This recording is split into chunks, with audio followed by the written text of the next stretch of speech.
baobá, existência, baobá, um bondeiro de África, baobá, um bondeiro de África, baobá, resistência, baobá. Bom, boa tarde a todas e todos que estão vendo esse vídeo aqui. O nosso grupo ficou responsável por tratar das questões relacionadas à população negra e às religiões de matriz afro-indígena dentro da disciplina de Direito dos Grupos Socialmente Vulneráveis do professor Eduardo Araújo. E para isso, para falar um pouco sobre Das Neves, que é professora, mestra e doutoranda, além de pesquisadora nas áreas de direitos humanos, relações raciais, movimentos sociais e violência contra a mulher, dentre outros tantos temas que nos agradam bastante, né? E o texto que nós apresentamos em sala de aula, que foi "E a Jurema se abriu toda em flor, práticas e discursos para a efetivação dos direitos humanos na Jurema do Ileacé Orixalá Talabi", que é da autoria dela, nos ajudou muito nas pesquisas sobre esse tema. Professora, novamente, boa tarde. A gente agradece muito por ter aceitado o nosso convite e a gente fica muito, muito feliz e agradecido pela sua presença aqui. Se a senhora quiser se apresentar melhor, antes da gente iniciar com as perguntas, seria muito bom. Pode ficar à vontade. Boa tarde, pessoal. Eu que agradeço, né, pelo convite, por essa possibilidade da gente poder estar conversando aqui. Né? Bom, eu sou Oceane Sueli das Neves, atualmente eu estou doutoranda em Direito pela Universidade Católica de Pernambuco e professora substituta da Universidade Federal de Pernambuco, na Faculdade de Direito do Recife. Sou oriunda dessa casa também, né? Eu fiz meu mestrado em Ciências Jurídicas na Universidade Federal da Paraíba e fiz também especialização em Direitos Humanos na Universidade Federal da Paraíba há um bom tempo, né? Mas isso foi de significativa importância para a minha formação acadêmica. Sou graduada em Direito e sou oriunda de Caruaru, né, embora já more há bastante tempo em Recife e tenha andado por outros lugares pelo mundo, né, me coloco nesse lugar. Eu comecei minhas reflexões a respeito das temáticas que hoje me ocupam, né, ocupam os meus interesses de pesquisa, a partir da minha militância no Movimento Nacional de Direitos Humanos e no movimento negro, né? Isso no período na minha juventude, digamos assim. Essa militância foi crucial para que eu pudesse entender algumas coisas na minha atuação, né, e pudesse me constituir como sujeito no mundo. E isso vai desencadeando outras coisas, outros desdobramentos também que vão chegar onde a gente chega nos dias atuais, né? Mas hoje, particularmente, eu me coloco na condição de uma professora, né? Eu sou professora de ensino superior, fiz um compromisso político que seria de atuar na educação, né? Atuar no campo da educação. Atuei na gestão um tempo também, mas fiz a opção de atuar na educação porque entendo que a gente precisa se comprometer nessa trincheira para poder garantir e viabilizar as mudanças para construir o projeto político que a gente sonha. Perfeito. Então, assim, a gente preparou algumas perguntas dentro do nosso grupo, de acordo com as leituras que nós fizemos, e essas dúvidas surgiram, e diz principalmente respeito, pela questão do texto que nós lemos da senhora, principalmente o que diz respeito à condição das religiões de matriz afro-indígena no Brasil, e principalmente no Brasil atual. E para a gente começar, eu gostaria de saber, dando até continuidade no que a senhora começou a falar, como começou a sua experiência dentro dos terreiros, como foi o contato, como é o contato até hoje, a partir de que momento você percebeu que a importância dessas manifestações religiosas, tanto no fortalecimento espiritual, mas ainda mais no campo político brasileiro, né? E também quais foram e quais são, na verdade, as formas de intolerância mais recorrentes, assim, na sua análise, com relação a essas religiões de matriz afro. Bom, se eu colocando assim, eu acho que o contato, né, pelo menos a minha experiência, vai dizer respeito a 2 episódios, né? Ela faz parte de um processo que vai se constituindo politicamente a partir dessa minha passagem pelo movimento negro e pelas reflexões que vão sendo trazidas a partir desse lugar e das perspectivas de enfrentamento do racismo, mas ela também faz parte do cotidiano da gente, das histórias de vida que a gente carrega, né? Então, quando a gente se depara em uma vivência mais aprofundada com os terreiros, aí a gente vai ver que várias coisas que constituem as nossas memórias, principalmente as nossas memórias de crianças, de adolescentes, vão estar relacionadas com práticas que a gente via os nossos pais, os nossos avós fazerem, que a gente não sabia bem o que era aquilo, porque a condição da infância naquele momento não permitia que a gente pudesse entender, né, e que a gente pudesse conhecer com uma profundidade maior. O que é hoje diferente de muitas crianças de terreiro, porque elas estão inseridas num universo de vivência, realmente, que é a vivência a partir desse lugar, e que os pais e parentes, em geral, assumem esse lugar. Então, elas têm uma compreensão com explicações a respeito do que constitui aquilo, do que são os ritos. Era diferente da condição que me era atribuída, porque os meus pais, embora vivenciassem essas experiências, não publicizavam isso em lugar nenhum, porque era tido como uma forma de vida menor, né, marginalizada, inclusive pelos tempos que nós vivíamos à época.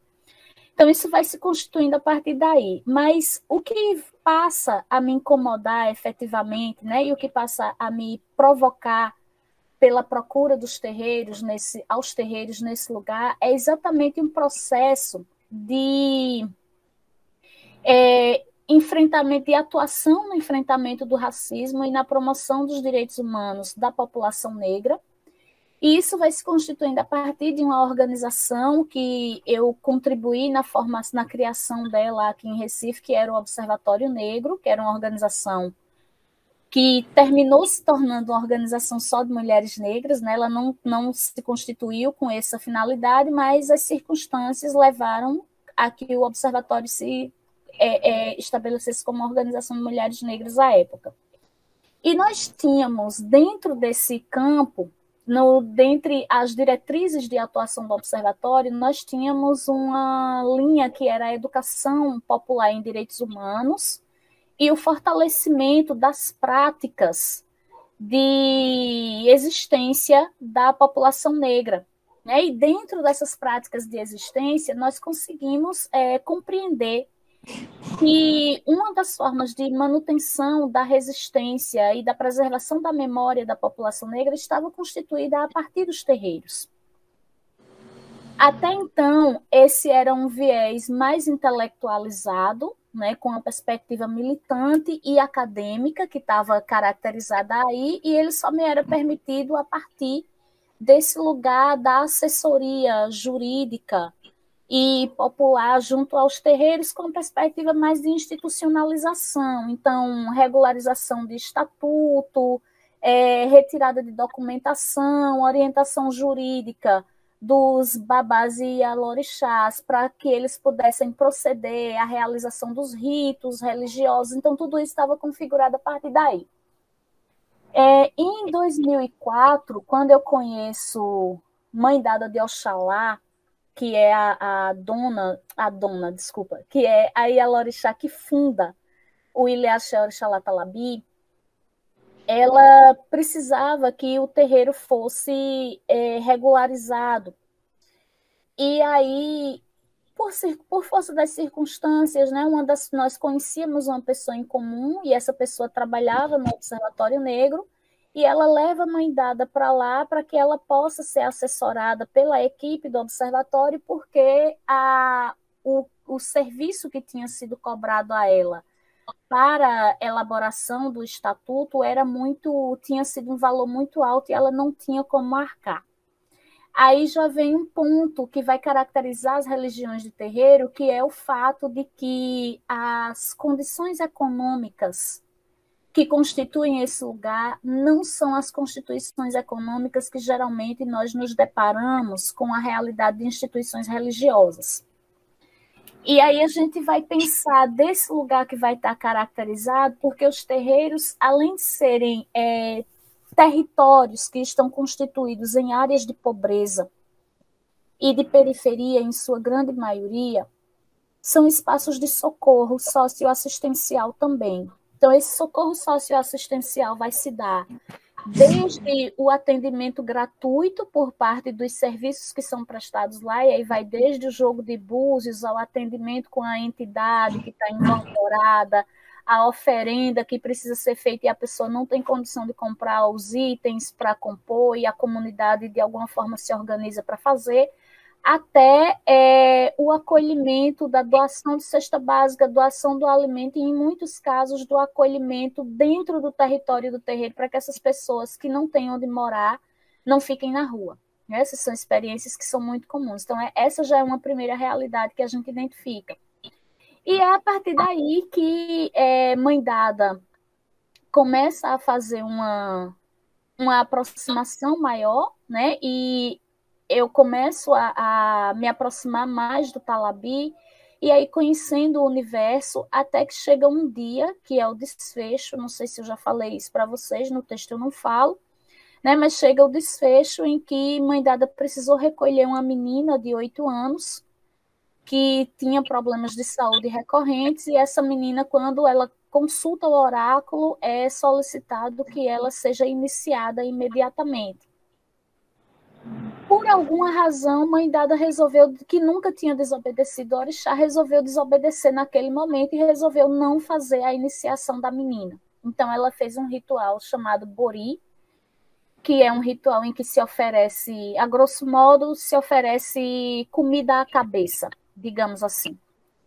E essa menina precisaria ficar recolhida por alguns dias no terreiro. Ela fez a oferenda, ficou recolhida, e no dia seguinte a polícia, juntamente com o Conselho Tutelar, invadiu a casa de Mãe Dada e começou toda uma saga, um transtorno na vida dela, em que ela precisa procurar o sistema de justiça para ser defendida dos órgãos que compõem o sistema de justiça, né? E isso desencadeia que Mãe Dada começa a ter crises de pressão alta, e essas crises de pressão alta desencadeiam um AVC, e esse AVC desencadeia uma pneumonia, e essa pneumonia desencadeia uma infecção hospitalar, e em maio de 2013 Mãe Dada morre, deixando a casa aos cuidados de seus filhos, que hoje são os sacerdotes que conduzem o terreiro, que são Mãe Lu de Iemanjá e Pai Júnior de Odé.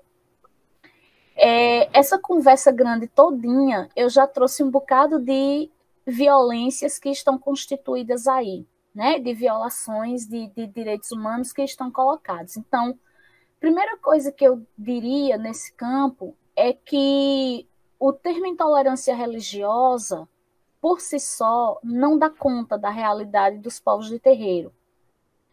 Porque o que é que nós temos? Não é que os povos de terreiro não vivenciem a intolerância religiosa. Vivenciam, e em muitos casos vivenciam tanto na condição de vítimas quanto na condição de algozes, né? Como é todo diante da dialeticidade que é a vida. Então, nós vamos nos deparar com determinados segmentos ou adeptos de determinados segmentos de religião de matriz africana e afro-indígena, que desferem discriminações e com relação a outros segmentos da mesma raiz. Isso é uma coisa que acontece. Mas, dentro dessa perspectiva, isso não tem o impacto que vai ter o racismo religioso, digamos assim, né? E aí, por isso que eu digo que a intolerância religiosa não dá conta, porque, primeiro, que quando a gente fala de intolerância, a gente está dizendo que se eu não sou intolerante, eu sou tolerante, né? E aí, se eu tolero, eu não preciso respeitar. Eu engulo, né? Eu engulo em um determinado momento. Então, se eu estou tolerando, eu estou engolindo. Só que aquilo que se tolera demais, se tolera não é porque você respeita, não é porque você entende que o outro tem o direito de ser diferente. É porque você sabe que não tem muita coisa a fazer diante daquilo, então você vai suportar aquilo ali. Em um determinado momento, isso que é suportado pode se tornar insuportável, né? Então vai estar colocado nesse campo. Só que a gente tem um outro elemento. As religiões de matriz africana e afro-indígena são religiões constituídas por elementos africanos e indígenas, ou seja, elementos negros e elementos indígenas, que são os segmentos populacionais historicamente submetidos aos efeitos do racismo nesse país. Então, tudo aquilo que constitui a continuidade da memória negra e da memória indígena frente a um projeto genocida, como é o projeto do Estado brasileiro, vai ser alvo do ódio e da dizimação, vai ser alvo da perseguição e da sua desumanização e da desautorização de sua continuidade. Isso vai estar colocado aí. Então, Mãe Dada tem a interrupção do seu culto, né, que é uma prática que permanece acontecendo até os dias atuais, dos aparatos de Estado chegarem nos territórios e impedirem que os cultos aconteçam, sob a alegação de perturbação do sossego, sob a alegação de infração à lei do silêncio, sob a alegação de preservação do meio ambiente, sob a alegação de proteção dos direitos das crianças e adolescentes ali envolvidos, e aí ninguém considera que o Estatuto da Criança e do Adolescente determina que as crianças e adolescentes podem escolher as suas religiões, né, que vão estar nesse campo, e aí, diante de tudo isso, eu chamo esse tipo de prática, eu tomo emprestado, na verdade, um termo que é utilizado que é cunhado pela professora Valquíria Chagas, quando ela fala de pilhagem, que é a apropriação ou a utilização desvirtuada de um argumento que tem a finalidade de criminalizar, mas que ele é manipulado sob o discurso de que está protegendo o interesse da coletividade, né? Então, na verdade, ele está criminalizando um segmento sob o argumento de que está protegendo o interesse da coletividade, e aí ele tanto criminaliza como ele demoniza aquele segmento, porque ele está dizendo que esse segmento não integra aquela coletividade, logo ele pode ser perseguido, logo ele pode ser acuado. Bom, obrigado, professor. Foi uma excelente introdução aqui. Já permeou alguns temas que a gente pretende tocar nessa entrevista e realmente uma coisa me tocou bastante, aqui só para fazer uma pontuação, que é a questão do racismo religioso realmente sendo diferente de intolerância, porque a partir do momento que a senhora coloca que eu não sou intolerante, logo eu sou tolerante. Só que a tolerância ela tem uma carga de passividade muito grande. Eu sou tolerante, então tá ali, se não, enquanto não me atingir, eu tô neutro nessa história. E a gente não precisa, não pode ter neutralidade nesses casos. A gente precisa de realmente de uma ação. E também sobre a questão do racismo religioso, a religião, assim, eu acredito que a senhora tenha falado disso no texto, ao mesmo tempo em que ela é uma ferramenta, um instrumento de reconhecimento de uma identidade própria da pessoa, até de uma formação dentro da sociedade, dentro de uma comunidade, ela também pode ser utilizada de forma contrária, né, no sentido de subalternizar, realmente como uma ferramenta de Estado, um mecanismo de Estado de marginalização. Então, ela tem esses dois lados. E realmente a mudança na forma como a gente utiliza o termo intolerância para racismo religioso, eu acho que realmente cabe muito, muito melhor. Mas, enfim, a segunda pergunta que a gente pensou aqui era o seguinte: existe um processo de, digamos, folclorização das religiões de matriz afro-indígena, ou seja, uma tentativa de diminuição social dessas religiões próprias da nossa existência como brasileiros, da nossa formação social, em unidades religiosas cada vez menores, para serem transformadas ao final, quase como um mito, um folclore, uma história contada, manipulada pela nossa herança colonial. Eu queria saber um pouco da opinião da senhora sobre isso, se realmente há essa folclorização e, se sim, quais são os efeitos. Acho que a senhora já veio discutindo um pouco sobre isso, mas se puder destrinchar melhor, seria ótimo. Olha, eu acho, Pedro, Maria e Rodrigo, eu acho que há esse processo de folclorização, sim. E, em muitos casos, infelizmente, ele ocorre, inclusive, por supostos aliados. Então, para a gente traçar a partir desse lugar.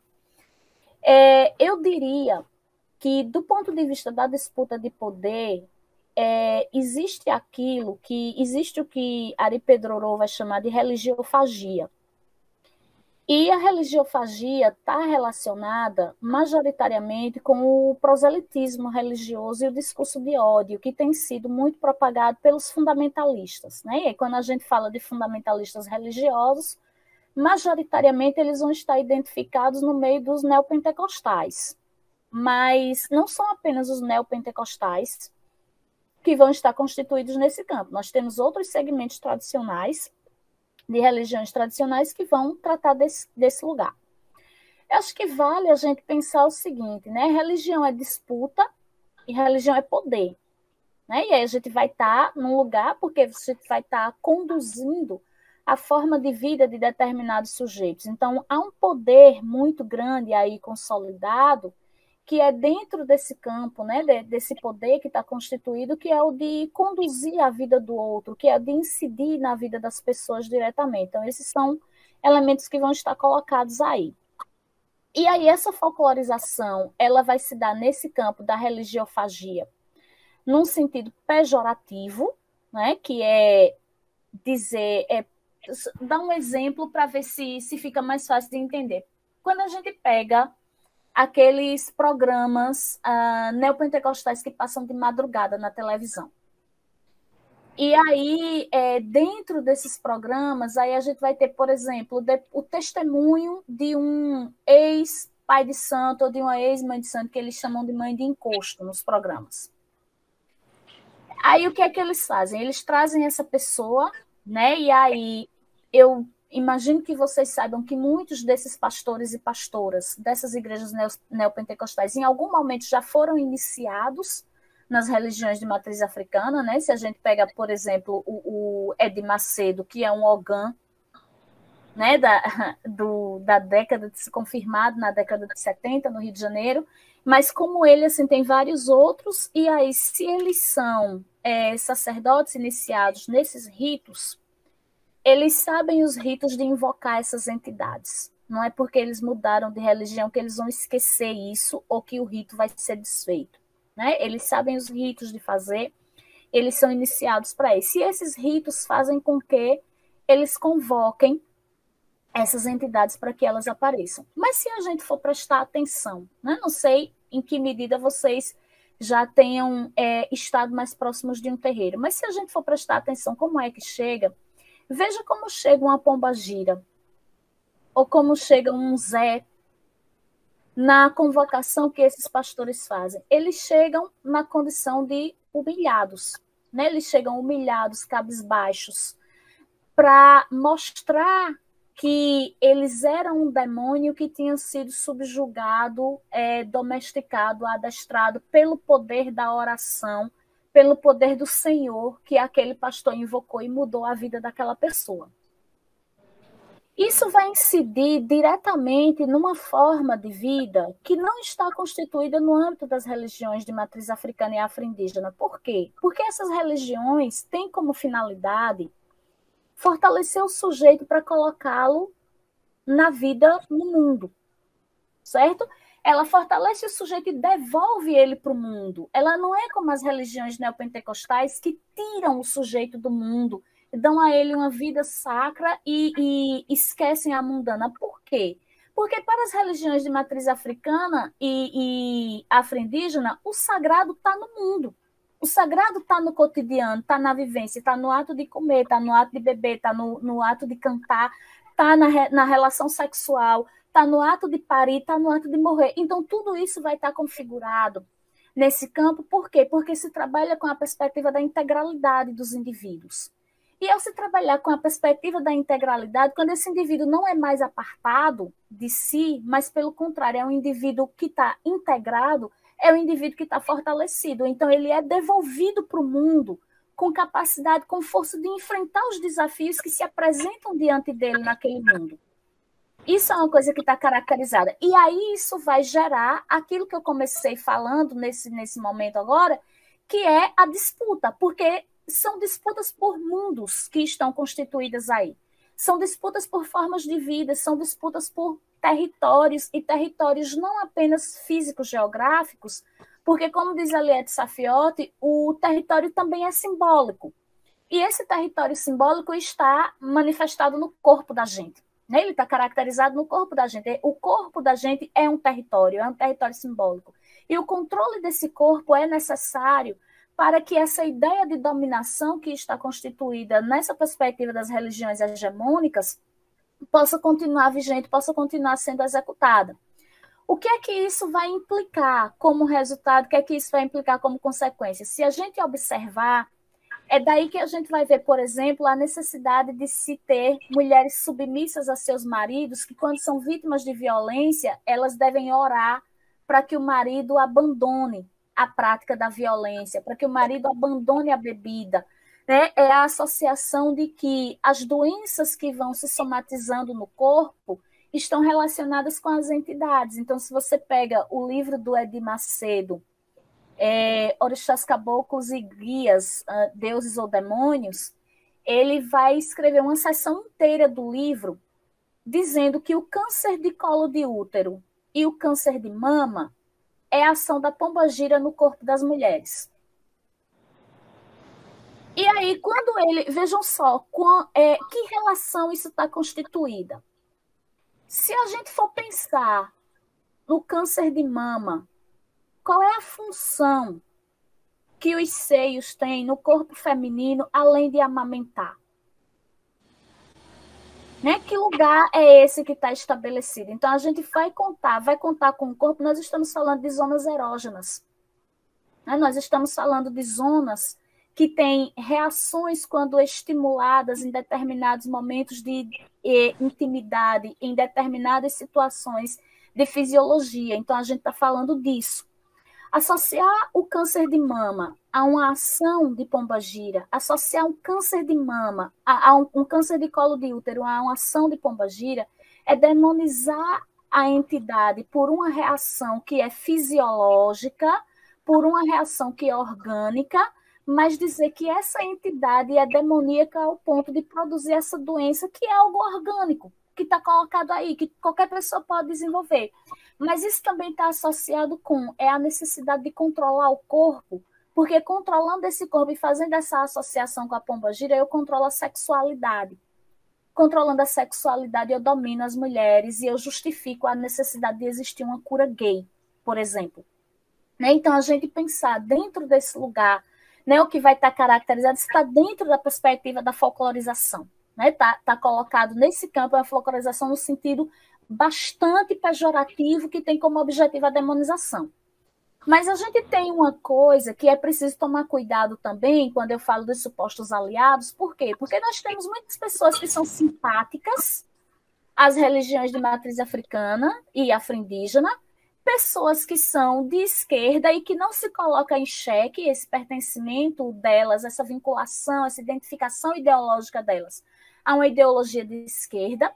Nós temos pessoas que são simpatizantes às ideias antirracistas, mas que em determinadas oportunidades vão estar se utilizando de referências pejorativas a essas entidades, vão estar fazendo vinculação, associações vazias a essas entidades, como se isso fosse objeto de uma cultura de massa, e sendo um elemento cultural que está colocado aí, que está disponibilizado, exposto aí, pode ser tratado de qualquer forma e não mereça o devido cuidado, nem a devida reverência que se faria a uma divindade. A isso eu digo que a gente precisa tomar cuidado também com as pessoas que colocam qualquer guia no pescoço e saem afirmando por aí, eu sou de Orixá tal, e Orixá tal fez isso hoje para acontecer amanhã, né?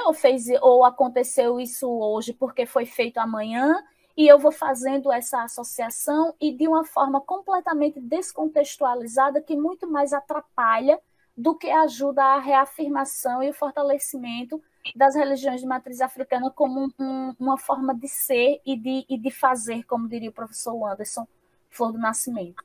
Né? Então, acho que a gente precisa tomar cuidado. Claro que, embora isso não seja positivo, digamos assim, e seja passível de correção, é óbvio que isso não vai causar um dano com a mesma profundidade, com o mesmo grau de prejuízo que o racismo religioso, que o proselitismo religioso causam.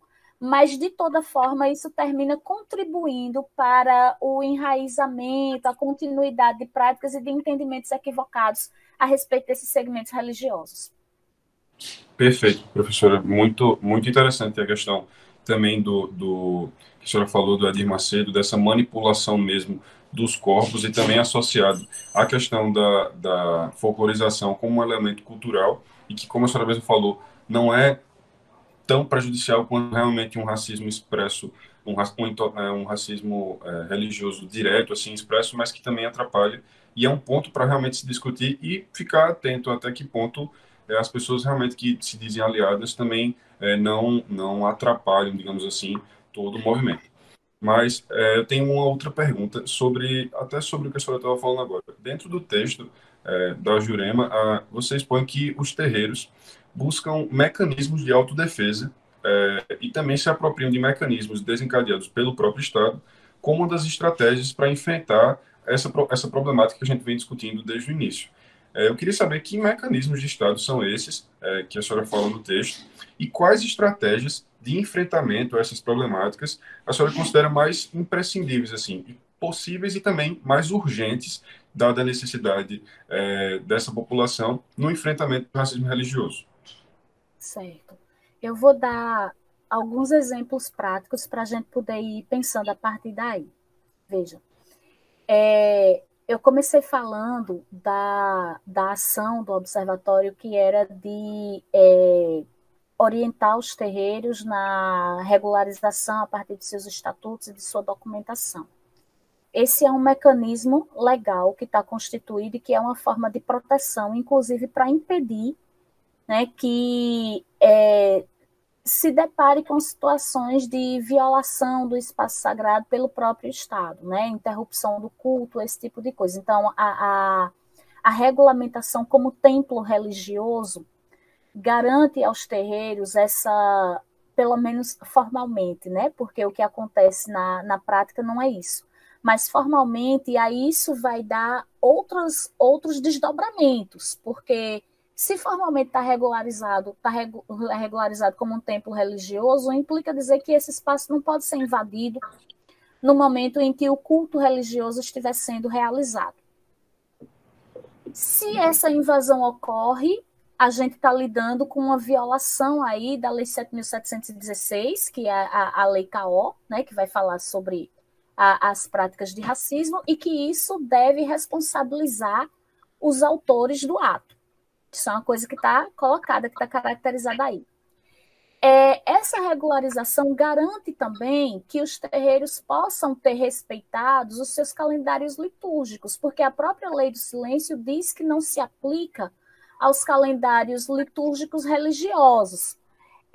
Só que aí, eu não sei na Paraíba, mas aqui em Pernambuco, por exemplo, a Lei do Silêncio faz essa referência e em seguida ela ilustra como exemplos as datas festivas do calendário cristão.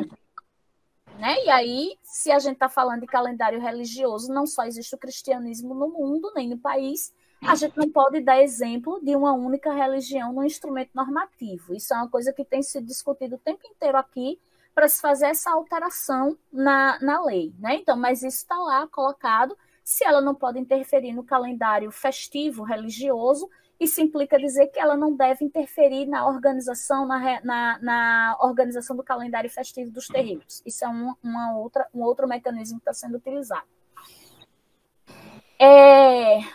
Em 2018, Michelle Collins, vereadora aqui de Recife, que durante um tempo foi, acho que ela ainda é presidente da Comissão de Direitos Humanos, não tenho certeza, da Câmara de Recife, ela fez uma publicação nas redes sociais dizendo que estava orando para quebrar a maldição lançada por Iemanjá sobre a nossa terra. E aí ela termina dizendo assim: o Brasil, Pernambuco e o Brasil é do Senhor Jesus. Quem concorda e acredita diz amém.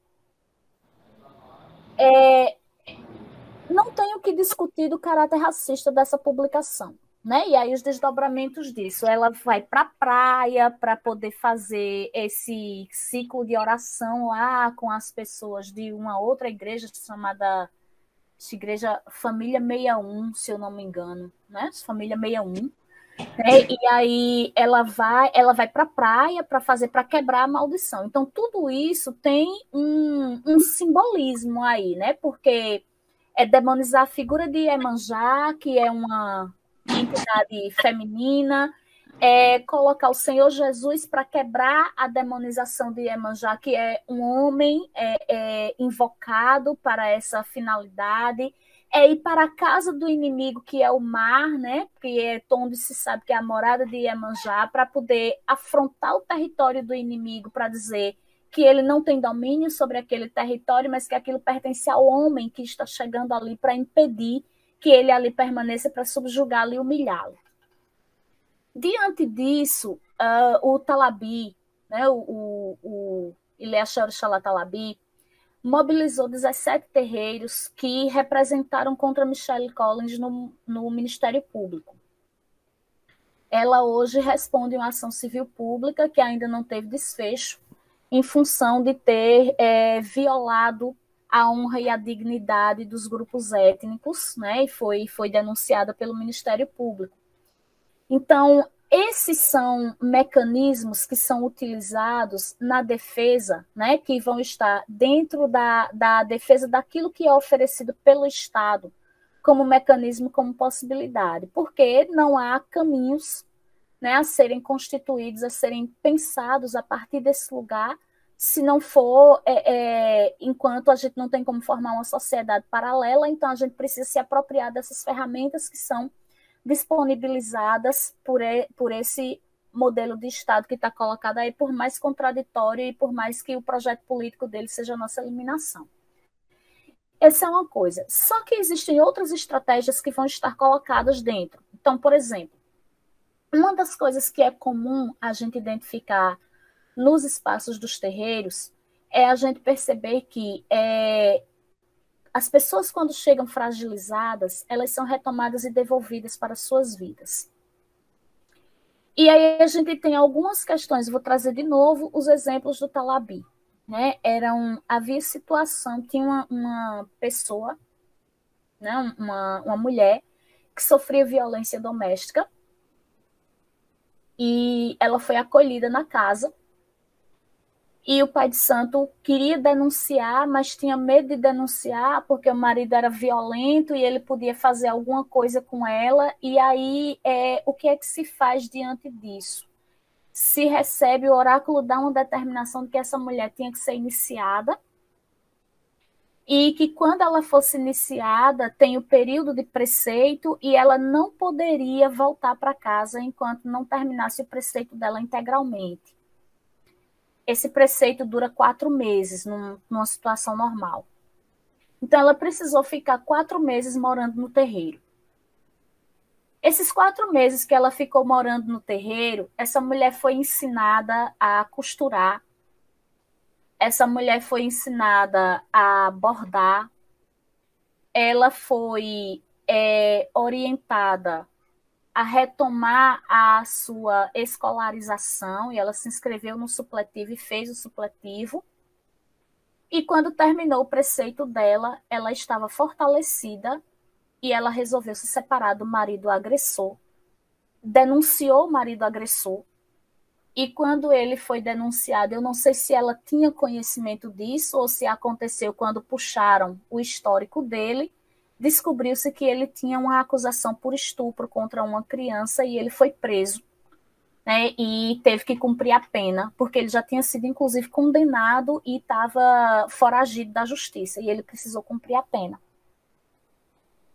E aí ele chegou no terreiro, né, pedindo, quando foi descoberto que a polícia veio atrás, ele chegou no terreiro pedindo acolhimento. E aí, no acolhimento, o pai de santo ouviu o que ele tinha para dizer, levou ele no PG, que é o quarto onde ficam os santos, pediu a ele que pedisse a Xangô, e ele pediu a Xangô, né, e fez uma oferenda lá, e achou que na cabeça dele a justiça seria ele não ser preso. E aí, quando ele terminou a oferenda, tudo mais, que cumpriu o preceito, que ele saiu, quando ele chegou na frente, a viatura da polícia estava esperando por ele para levá-lo, para conduzi-lo ao presídio, para que ele fosse cumprir a pena. Isso está dentro dessa lógica que tem os mecanismos legais que estão caracterizados na lógica do Estado. Mas o processo de fortalecimento, que se fosse feito da lógica convencional como a gente faz, não teria tido incidência na vida dessa mulher, porque ela não teria acreditado nessa necessidade, fez com que ela fizesse todo o processo que ela precisava fazer a partir do entendimento de que aquele era o caminho que o orixá estava dando para a vida dela e que ela precisava se reconhecer nesse lugar. Né? E aí a gente vai ter uma série de outras coisas. Então, pessoas que chegam completamente desacreditadas, mulheres abandonadas, que são acolhidas pelos terreiros e que recebem as cestas básicas e que recebem auxílio para pagar o aluguel, para cuidar dos filhos e que em seguida são orientadas, né? A entidade vai, chama alguém da casa e, vem cá, oriente essa moça aqui, como é que ela recebe aquele papel que o governo dá? E aí essa pessoa vai ser orientada e vai ser conduzida para fazer o cadastro, né, até então, do Bolsa Família, para que ela possa ter minimamente uma renda mínima para sobreviver. Então, esses são mecanismos que vão sendo colocados e que vão sendo trazidos para pessoas que estão completamente desacreditadas nessa lógica do Estado e que elas não conseguem se ver fora dessa situação de vulnerabilidade em que estão inseridas, mas que é a partir dessa interferência religiosa, que seja por orientação do oráculo, que seja por orientação de uma entidade, que vai fazer com que ela se fortaleça no sentido de ir buscar esses caminhos e de encontrar os apoios necessários para que ela possa viabilizar e utilizar-se desses mecanismos. Esses são mecanismos que estão colocados e que aí, quando eu digo que são estratégias não formais no âmbito do terreiro, é exatamente porque é a estratégia de dizer que é uma autoridade espiritual que está dizendo, e muitas vezes não é o pai nem a mãe de santo que está dizendo, mas é o jogo, é a entidade que vem, que está dizendo que você deve seguir aquele caminho para acesso a uma determinada política, porque ele é dado, e que você deve pensar a partir desse lugar. Mas que você deve, sobretudo, se compreender no lugar de sujeito e que não se deixe levar pelo discurso de romantização da pobreza, nem de manipulação que vai lhe colocar numa condição de vulnerabilidade novamente. Não sei se eu consegui me fazer clara com isso. Perfeitamente, perfeitamente. Eu acho que o caso que você falou agora da mulher com o ex-marido ficou muito materializado aquilo que a gente havia comentado, que a senhora havia comentado na outra pergunta, que é sobre o terreiro ele entregar a pessoa de volta à sociedade, na vida social, na relação social. E também o comentário também que a senhora fez agora sobre esse caso, ele me faz lembrar muito também que isso vai além de uma reconstrução espiritual. Ele tem toda uma questão política envolvida, realmente de ligação com as estratégias, com os mecanismos também de Estado e legais de alcance mesmo de políticas públicas. Muito obrigado, foi muito, muito interessante esse caso. Malu, eu acho que você quer fazer algumas perguntas também, pode perguntar. Também, vamos lá. Pronto, Ciane, boa tarde, meu nome é Maria Luísa. Pode me chamar de Maria, de Luísa, de Malu, que você preferir, tá? Eu vou continuar aqui com algumas perguntinhas, faltam só 3. Vamos lá. A gente acabou de falar um pouquinho sobre os mecanismos do Estado, né? E como se utilizar deles para que a gente consiga barrar um pouco, não somente barrar, né? Mas sanar e acabar com esse preconceito.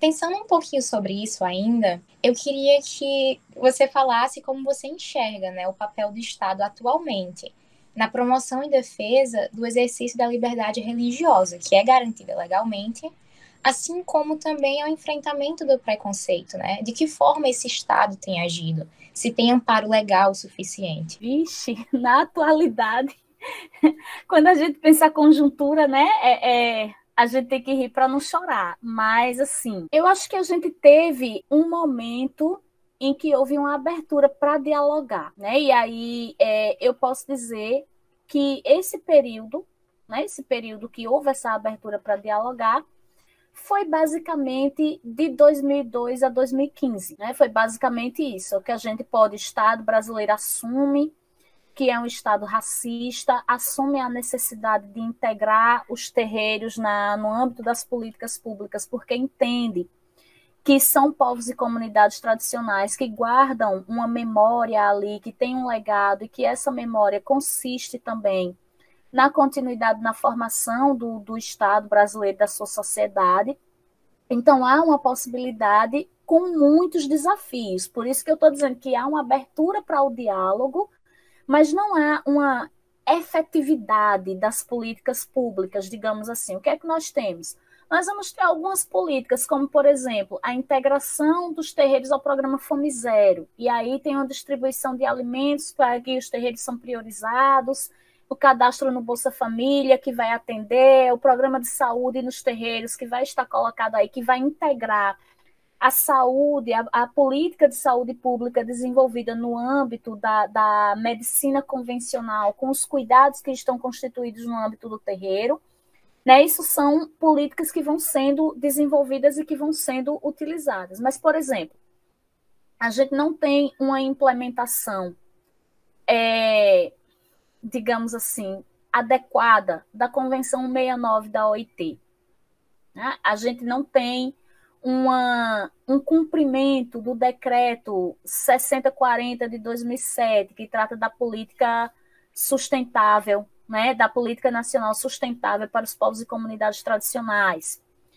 A gente não conseguiu avançar no decreto que trataria da instituição da Política Nacional de Desenvolvimento Sustentável para os povos de terreiro. Houve uma proposta de estatuto, esse estatuto não avançou, né, e não conseguiu sair desse lugar. E aí a gente não consegue avançar por quê? Porque a gente tem um outro elemento que vai constituir essas relações, que é o racismo institucional.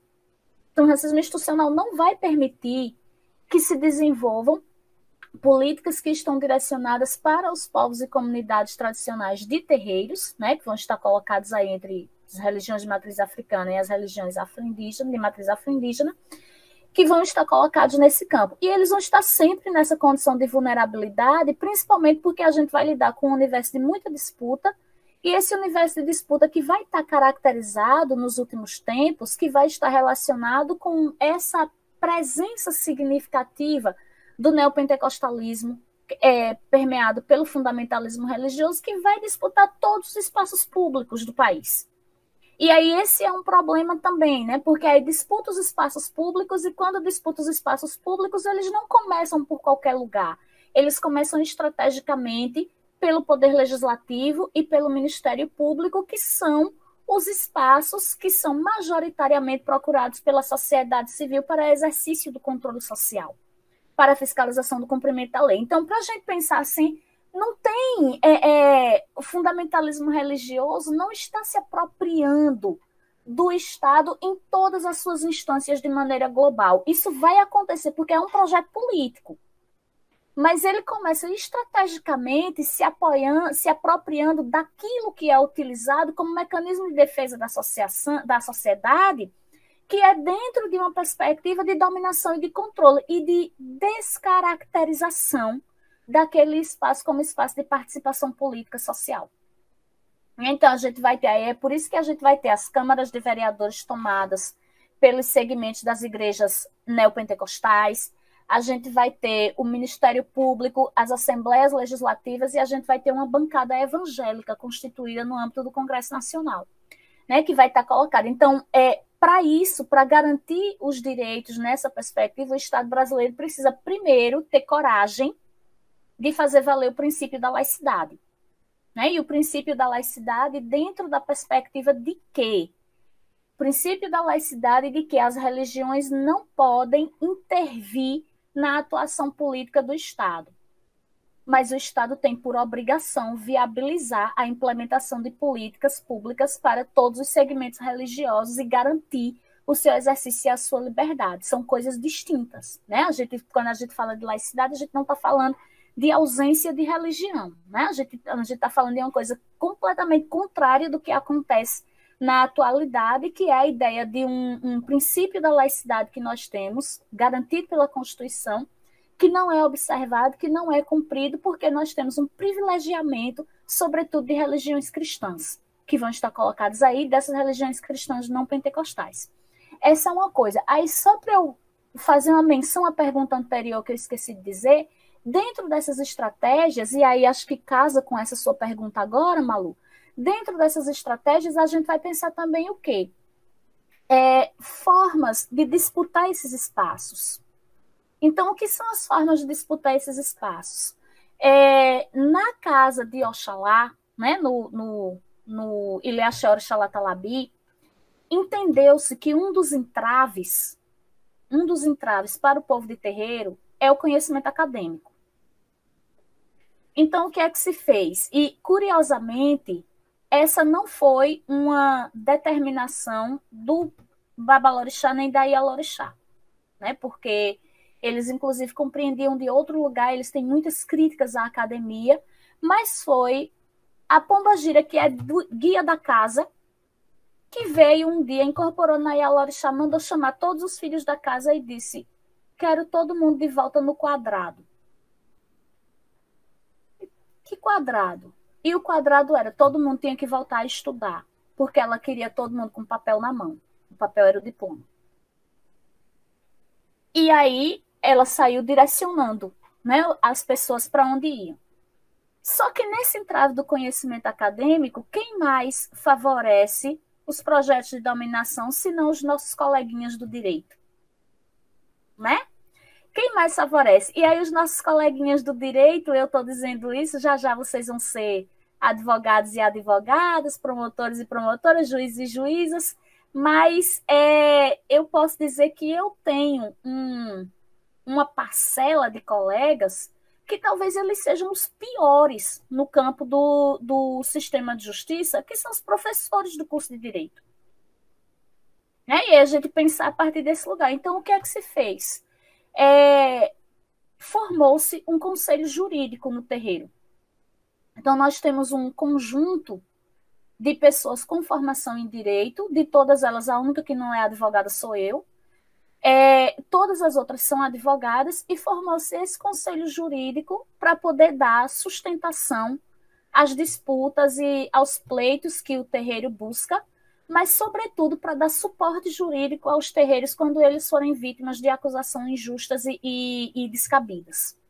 Né? Então, a gente tem feito isso, a gente já fez um acompanhamento a 2 terreiros em Paulista, a gente fez o acompanhamento à Mãe Bete de Oxum, quando ela foi atacada pelo deputado Joel da Harpa, né? A gente fez um acompanhamento a uma Ialorixá, aqui, Mãe Alda da Oxum, aqui em Recife, quando ela também foi atacada, e esse processo foi andando sob a perspectiva de que é preciso disputar também o sistema de justiça dentro da perspectiva de que a gente não vai conseguir mudar o sistema de justiça, ninguém tem essa ilusão, né? A gente sabe que isso é estrutural e que a gente precisaria de um novo sistema, para um novo sistema a gente precisa de uma nova sociedade.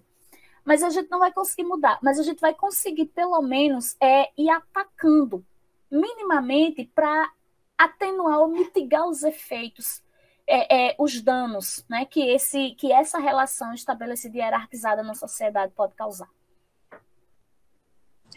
Isso eu achei muito interessante a tua fala, né, porque principalmente nessa pergunta sobre os mecanismos de defesa, ficou muito mais que nítido. Tiveram até algumas vezes os relatos que você contou agora que eu pude visualizar a situação, que o racismo ele tem várias faces, né, você citou agora a institucional e cada um é pior que a outra. E me chamou muita atenção também que você usou a palavra abertura ao diálogo, o que é chocante, porque você tem, em pleno século XXI, você citou de 2013 a 2015 o período, né, que teve uma abertura, e quão marginalizado é essa população, é esse grupo que você teve uma abertura ao diálogo, como se somente agora eles pudessem falar, somente agora eles pudessem ser ouvidos. E tem uma história longa, uma história de mais de 500 anos em que eles foram silenciados. Então, eu acho que as ações de resistência que vocês estão colocando, você colocou como ataque, eu acho que não é nem ataque, é mais uma defesa das pessoas que tentam atacar vocês, sabe, durante todo esse tempo.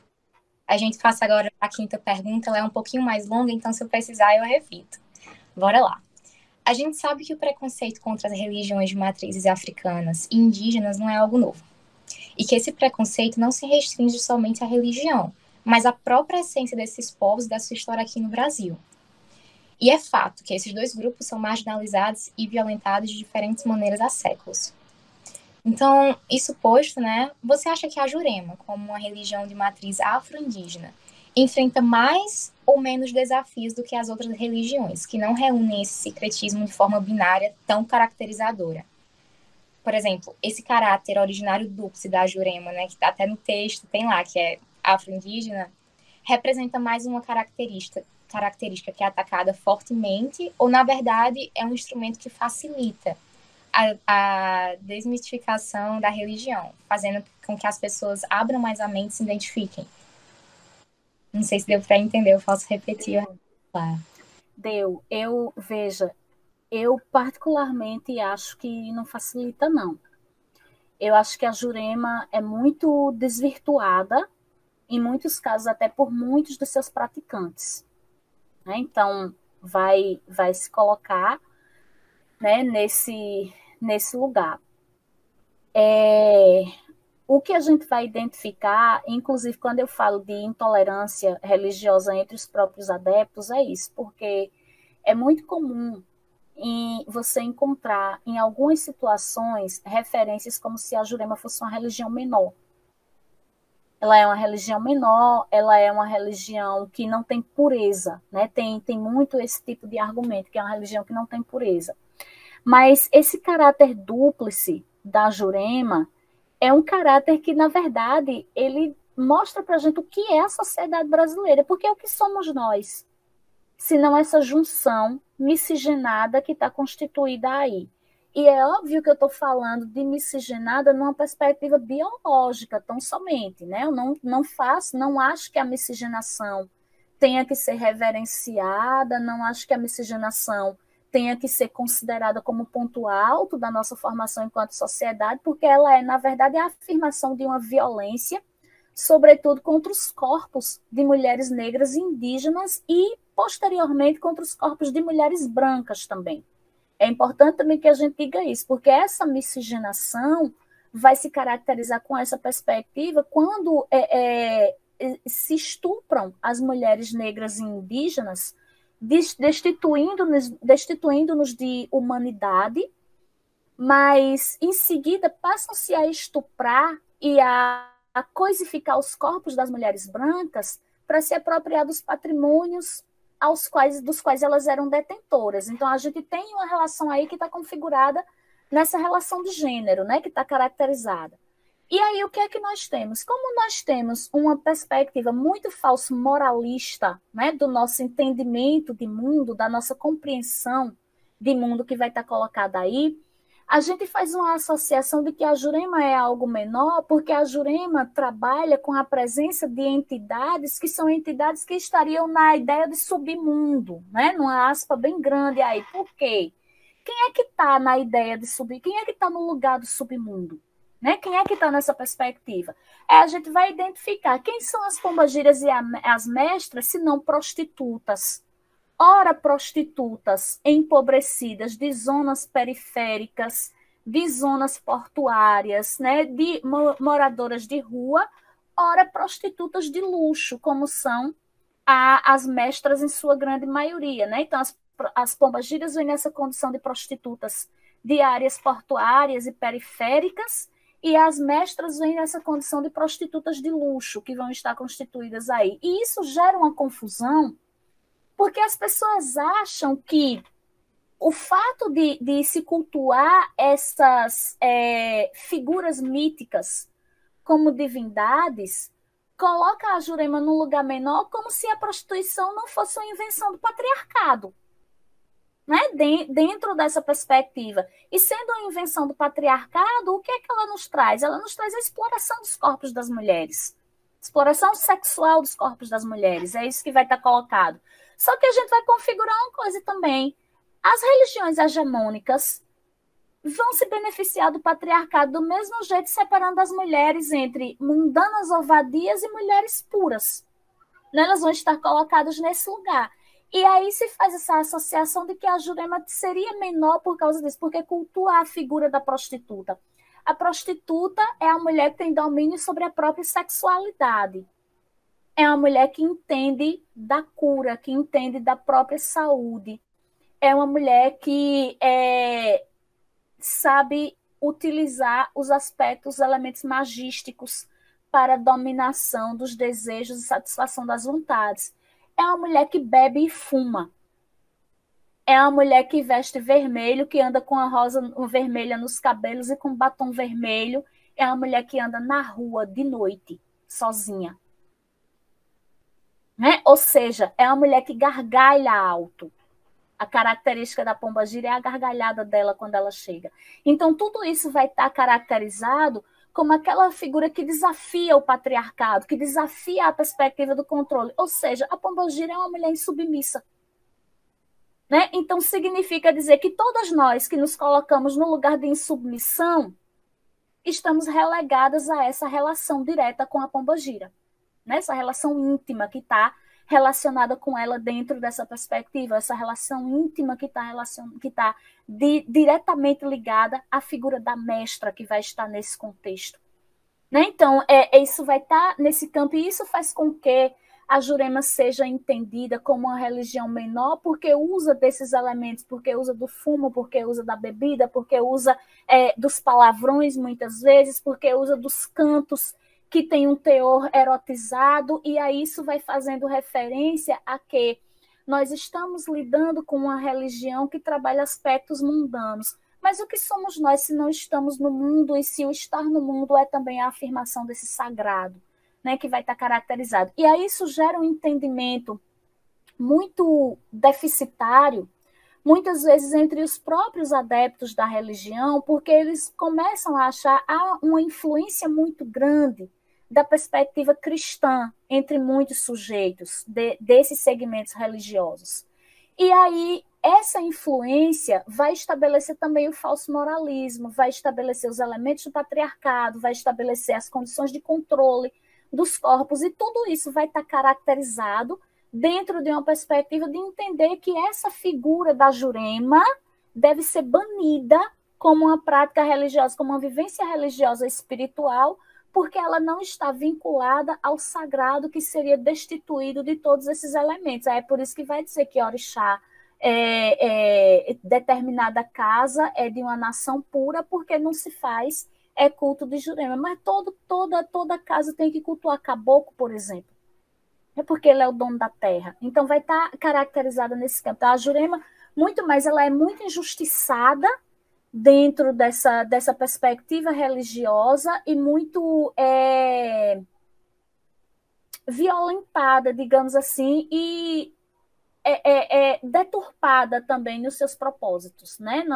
Muito mais do que o reconhecimento, o entendimento de que ela é uma força mítica, uma força ancestral, que muito mais do que qualquer outra coisa que se identifica ali, ela pode fortalecer os sujeitos nesse lugar de reconhecimento a partir das suas condições humanas, das suas condições terrenas.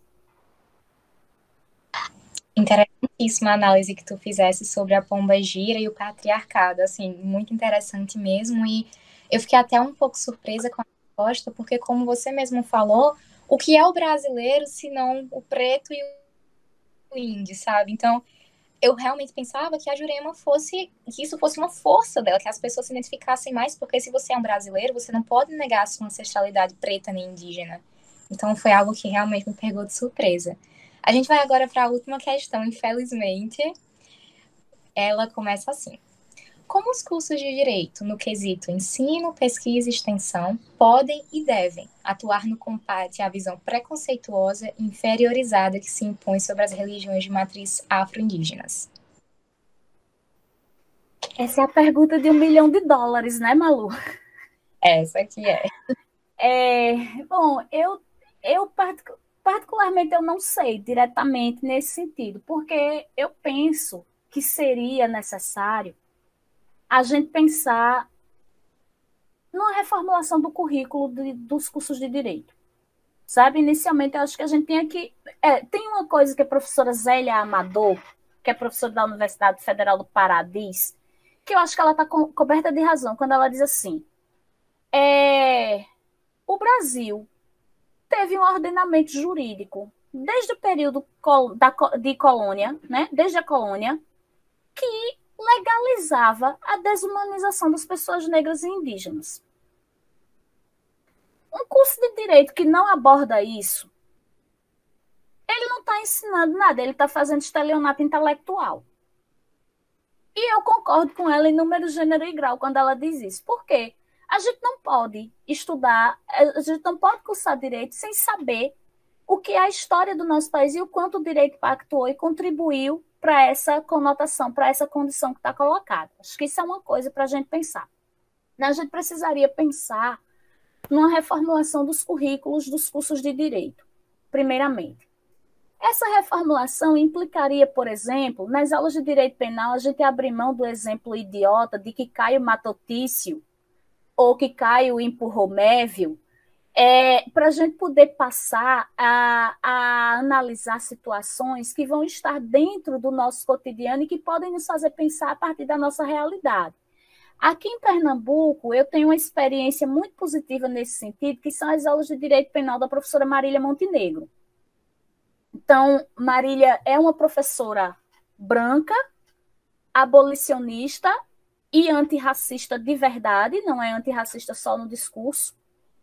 E ela faz toda uma análise, né, quando ela está ensinando, tanto nas aulas dela de criminologia quanto nas aulas dela de direito penal, ela faz toda uma análise de como, por exemplo, as ações da polícia impactam diretamente nas condições de vida da população negra, né? De como e os exemplos que ela vai trazendo e que vai produzindo a partir desse lugar e levando os alunos a pensar-se nesse lugar. Acho que essa é uma forma interessante, né, de se pensar. Eu acho que cadeiras como essa, né, de direito dos grupos socialmente vulneráveis que vocês pagam, né, e que obviamente que é porque é uma cadeira que é ministrada por professores como Eduardo Araújo e como Ludmila Correia. A gente podia correr o risco de ser outra coisa completamente diferente do que se tem. Né? Mas aí pensar, né, trazer uma cadeira dessa para se pensar o lugar dessas pessoas, mas a gente precisa compreender que o curso de direito não é só a cadeira de direito dos grupos socialmente vulneráveis. Não é só a cadeira de direitos humanos. Ele precisa ter uma eu não gosto de usar a palavra padronização, mas não me vem outra na cabeça, né? Mas ele precisa ter esse alinhamento, digamos assim, em todas as suas linhas, em todas as suas formações, para que a gente pare de discutir exemplos idiotas que vão estar na formação da gente, estavam lá na minha formação em 2002 e que hoje tem gente que repete sem nem ter vergonha na cara na formação de vocês. Como se aquilo fosse uma verdade absoluta, que não há mudança que está colocado nesse lugar. Então, acho que o curso de Direito, ele pode contribuir dentro da perspectiva da extensão, a partir das ações de formação em diálogo com as comunidades de terreiros, né? Eles podem pensar a partir de que ideias ou que atividades de extensão podem ser produzidas no sentido de fortalecer as comunidades de terreiros a partir desse lugar. Se pensar a pesquisa na produção de conhecimento, a produção de conhecimento a partir dos saberes localizados e a partir da utilização dos referenciais bibliográficos e mesclar esse referencial bibliográfico com a referência das fontes que vão estar colocadas aí, que são essas fontes que são trazidas por esses sujeitos que estão nesses espaços. Né? Então, eu tentei fazer isso nesse artigo da Jurema, tentei fazer isso no outro, que é Ninguém Vai Tirar a Comida da Boca de Exu, né, que é com essa finalidade de a gente poder colocar para a comunidade acadêmica, dizendo, olha, essas pessoas também fazem ciência. Essas pessoas também fazem ciência, elas também produzem conhecimento, e esse conhecimento que elas estão trazendo aqui vai nos subsidiar dentro de situações que a gente está vivendo hoje, que eu não vou encontrar resposta nos manuais de direito que estão colocados aí, porque, inclusive, são manuais que estão produzidos por gente que não sabe o que é o chão do terreiro, que é pisar na lama que escorre no meio da rua, de gente que não tem água, né, para lavar a mão em plena pandemia do Covid-19. Então, assim, nesse lugar, para a gente pensar a partir desse lugar. Então, acho que pensar esse tripé, né, pensar a necessidade de reformulação dos currículos do curso de Direito, pensar a utilização de material científico produzido não só, né, por esses formatos, por esses modelos que vão estar caracterizados aí, pensar a adoção de exemplos em sala de aula que nos permitam dialogar diretamente com a nossa realidade, com o que a gente vai identificar a partir desse lugar da condição de como o direito se aplica e como o direito se faz a partir dessas experiências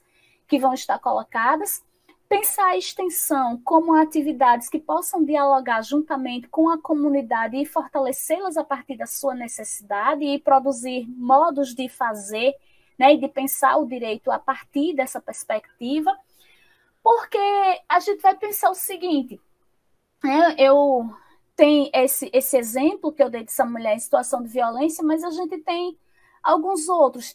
Chegou uma moça desesperada porque perdeu fiéis na faculdade que ela estudava, faculdade privada. E aí ia perder o curso, não ia conseguir se formar, e foi conversar com o mestre lá na Jurema. O mestre viu tudo que ela tinha dito, aí me chamou, disse, o que é que a gente faz com essa menina? Eu disse, olha, o caminho, na minha cabeça, é judicializar. Vamos entrar com ação contra a faculdade e a Caixa Econômica para reaver os fiéis dela. Claro, né? A cabeça de quem está envolvida no direito. Ele olhou assim para mim e disse, quando foi que o Estado deu direito de educação a essa menina? Nunca. Quando foi que ela teve condição de arcar com esse compromisso que está colocado aí, com essas exigências todinhas que estão sendo apresentadas para ela? Ela não tem condição, né? Aí ele disse, então, você vai fazer o seguinte, você tem acesso à pessoa que dá ordem nessa faculdade aí? Eu disse, posso tentar. Ele, você vai lá conversar com ela. Vai lá conversar com essa pessoa e explique a história dessa menina e dê um jeito, tente convencer a pessoa a garantir que ela entre nesse curso, que ela volte para o curso para não perder, porque ela precisa se formar. E eu saí, e depois eu voltei e disse, como é que eu vou fazer isso? Aí ele disse, faça o seguinte, vá lá, me dê um cigarro apagado, lógico, me dê um cigarro, bota isso aí na sua bolsa, vá lá, faça a sua parte que eu vou fazer a minha. Tá, né? E aí eu fui. E aí eu fui conversar com a coordenadora do curso. Era uma faculdade onde eu trabalhava, eu tinha acesso por isso também, conversei com essa menina, tinha uma história de vida muito difícil, realmente. Eu conversei com a coordenadora do curso, né, expliquei a situação da menina, e ela foi lá e veio cá, e não, era impossível, não sei o que, e vai, eu sei que no fim das contas, chegou um dia que essa mulher disse que não conseguiu dormir pensando na menina o tempo todo, foi conversar com a diretora e convenceu a diretora a dar uma bolsa à menina, e a menina vai se formar agora em dezembro. Tem essa inserção toda que está colocada aí, mas a minha parte era conversar com a coordenadora, eu fiz. A parte do mestre, ele disse que ia ficar no juízo dela o tempo todinho, até que ela não tivesse sossego e desse um caminho para que essa menina pudesse voltar para a faculdade. Eu acho que ele ficou no juízo para não deixar ela dormir, que foi o que ela relatou que aconteceu. Só que isso é óbvio que tem aí todo um cenário místico que está colocado, né? Isso só vai fazer sentido para quem vivencia essa experiência. Mas a menina voltou, recuperou o curso, está terminando, vai se formar, já passou na prova da OAB, enfim, está orientada à vida dela. Mas isso vai estar dentro de uma lógica que está colocada, que a gente precisa associar os elementos que vão estar postos aí, que são elementos materiais e elementos místicos, né? Digamos assim, acho que está dentro dessa perspectiva, isso pode responder de alguma forma. Fora disso, quando ele começa a questionar, aí ele vai dizendo, e aí eu vou trabalhando isso em sala de aula com os alunos e trazendo esses elementos, pensando, olha, como é que a gente pensa isso, né? Por que essa condição aqui está colocada? Por que curandeirismo é crime, por exemplo?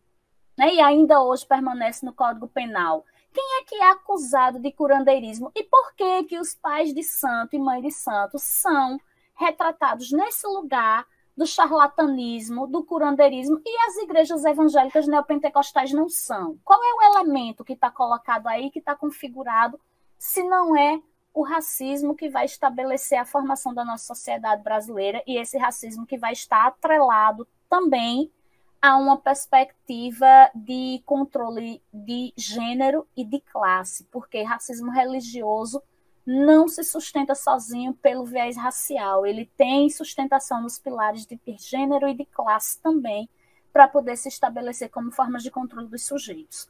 Aí eu acho que, assim, a princípio, eu acho que são essas experiências que a gente tem de forma mais concreta, mas que não impede que a gente vá pensando, né, outras formas de se desafiar e de se pensar. Eu fui dar direito empresarial no curso de Direito agora e coloquei a turma para ir pesquisar em empreendimentos e fazer levantamento dos vieses de raça, de classe, de gênero que estavam nesses empreendimentos colocados e como o racismo operava nessas experiências. Nunca que eu imaginei que isso fosse possível fazer com direito empresarial. Se eu acertei, eu não sei, né? Mas é o lugar de se desafiar e de tentar fazer alguma coisa no sentido de que precisa dizer, olha, não existe a possibilidade de a gente tratar de direito e de construir um sistema de justiça nesse país se a gente não considerar que gênero, raça e classe são elementos primordiais para essa sustentação e que eles precisam ser considerados como, implementados como diretrizes estratégicas. Se a gente não fizer isso, a gente vai ficar toda hora copiando exemplos de outros países e nunca vai conseguir sair do lugar que a gente está, porque esse modelo de sistema de justiça que nós temos é um sistema de justiça seletivo, é um sistema de justiça discriminatório e ele tem como objetivo dar continuidade ao genocídio. Não tem outra coisa para fazer. Então, acho que a gente precisa fazer mudanças, reformulações e ousar, né? Ousar dentro do que nos é possível. Né? Eu acho que a gente, como estudante de direito, né? Você como já doutora, a gente tem que começar a demolir o racismo estrutural a partir de onde ele é constituído na sua maior parte, né? Onde ele é legitimado, que são nas faculdades de direito, que produzem esse tipo de conhecimento. Você citou a palavra de charlatão, né? Que muita gente caracteriza curandeiros e só é proibido quando são em religiões matrizes africanas. Isso me lembrou o caso da mãe Guilda de Ogum, lá de 1999, né? E que o processo contra a Universal, que foi quem acabou culminando na morte da mãe Guilda, ficou na justiça durante 9 anos. Muito, muito mais tempo. Se fosse o contrário, o terreiro já teria, ou então a mãe teria sido condenada em menos de 2 anos, entendeu? Então é algo que realmente o sistema de justiça é viciado, o sistema de justiça é corrompido. É um sistema de justiça completamente unifacetário, que só escolhe ver o que ele quer ver. E quem escolhe o que ele vê quem faz as leis, né? E as pessoas que fazem as leis saem da faculdade de Direito. Então a gente precisa realmente mudar a dinâmica da base. Então, Ciane, no nome do grupo, das pessoas que estão aqui, nas pessoas que não puderam estar aqui, a gente agradece. Agradece pelo seu tempo, a sua dedicação, não somente a essa entrevista, mas a toda a sua trajetória como professora, que é um trabalho tão lindo que eu admiro tanto. E foi um prazer ter você aqui. Muito obrigada por expandir, sabe, um pouco mais os nossos horizontes, principalmente um assunto que não é tão falado, não é tão tratado. Muito obrigada. Eu que agradeço, Malu. Obrigada mesmo. E, bom, a gente tá aí, essa trincheira tá posta e dentro do que for preciso, do que for necessário, a gente tá caminhando junto nela. Tudo certo. Obrigada, Ciane. Tchau. Obrigado, viu, Ciane? Quem é você que queimou minha casa? Quem é você que imita o jeito de andar? Reproduz sem saber dizer que não ouve e quer falar. Quem é você? Um covarde me fez sentir esse odor cinza me dizer. Quem sou eu pra te perguntar?